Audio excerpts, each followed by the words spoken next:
തൃശൂർ മുതൽ കാസർഗോഡ് വരെ 7 ജില്ലകൾ നാളെ പോളിംഗ് ബൂത്തിലേക്ക്. നിശബ്ദ പ്രചാരണത്തിലാണ് സ്ഥാനാർത്ഥികളും മുന്നണികളും. പോളിംഗ് സാമഗ്രികളുടെ വിതരണം പുരോഗമിക്കുകയാണ്.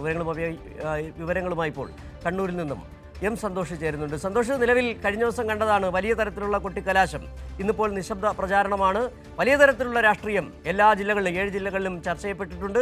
കഴിഞ്ഞ ദിവസം നടന്ന പോളിംഗിൻ്റെ ശതമാനം 70%-ലേറെ പോളിംഗാണ് തെക്കൻ ജില്ലകളിൽ നടക്കുകയും ചെയ്തത്. ഏതായാലും ഒരുങ്ങിക്കഴിഞ്ഞിരിക്കുകയാണ് വടക്കൻ ജില്ലകൾ. എന്താണ് വിവരങ്ങൾ കൂട്ടിച്ചേർക്കാനുള്ളത്?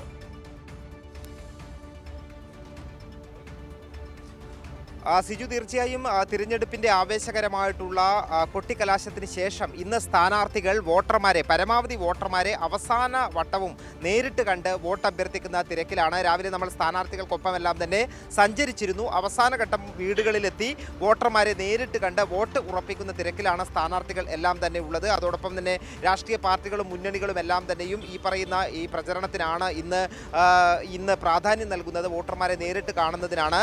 അതേസമയം തന്നെ തിരഞ്ഞെടുപ്പ് ഏറ്റവും നല്ല രീതിയിൽ പൂർത്തിയാക്കുന്നതിനാവശ്യമായിട്ടുള്ള സജ്ജീകരണങ്ങൾ ഭരണതലത്തിൽ തിരഞ്ഞെടുപ്പ് കമ്മീഷന്റെ ഭാഗത്തു നിന്നും അതോടൊപ്പം തന്നെ ജില്ലാ ഭരണകൂടങ്ങളുടെ ഭാഗത്തു നിന്നും പുരോഗമിക്കുകയാണ്. പോളിംഗ് സാമഗ്രികളുടെ വിതരണം ഇന്ന് പ്രധാന കേന്ദ്രങ്ങളിൽ വെച്ച് നടക്കുന്നുണ്ട്. കണ്ണൂരിലെ 20 കേന്ദ്രങ്ങളിലാണ് പോളിംഗ് വിതരണം നടക്കുന്നത്. അതോടൊപ്പം തന്നെ പോളിംഗ് സ്റ്റേഷനുകളിൽ പോലീസും അവരുടെ നടപടികൾ എല്ലാം തന്നെ ആരംഭിച്ചിട്ടുണ്ട്.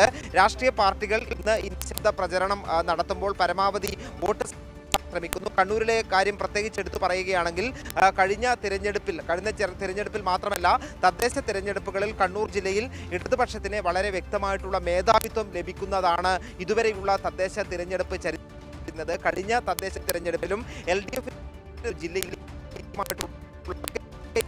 ശരി, സന്തോഷാണ് കണ്ണൂരിൽ നിന്നുള്ള വിവരങ്ങൾ നൽകിയത്.